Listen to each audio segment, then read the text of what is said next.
the Defender XL. So I was very fortunate to have been able to win one of these as a match this year. And I have finally mounted it and married it to something I'd say pretty sweet. And that is my concealed-ish suppressed FN 509C tactical. This thing was married to a Vortex Venom for a long time, and it was about time that I upgraded that optic, and with a Defender XL and a Defender ST sitting around at home, it was time that this little beauty of mine, which is one of my first firearms I ever purchased, got something nice. So at first look, this Defender XL is absolutely gorgeous. The window side is big. The buttons are big, kind of like a Trijicon SRO, which I am very familiar with.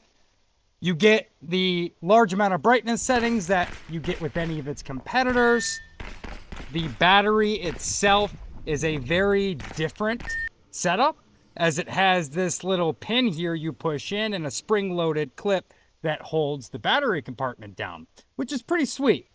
But all in all, it is a Delta Point Pro footprint, and this is what I decided to put it on. So we're going to go ahead and sight her in real quick.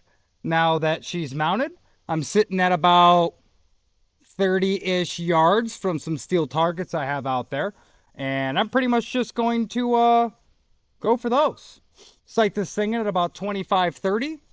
Worst case, I move a target in a little bit closer, but as far as windage goes, it's going to be the same whether I'm at 25, 30, 15, or otherwise. So let's get her sighted in. Let's see how she actually looks and feels under fire. So we've got some subsonic 135s loaded into here for my Yankee Hill Machine Sidewinder. I really don't need ear pro for this at all, but we're going to leave it on for the sake of YouTube.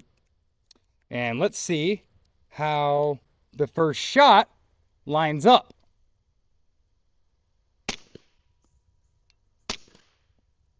All right, so we are hitting pretty center, but very low. So we're going to go ahead and look for my little tool here. So we're going to go ahead and take this fancy, nice little tool that they give you, and we are going to start making some adjustments here. Let's check that.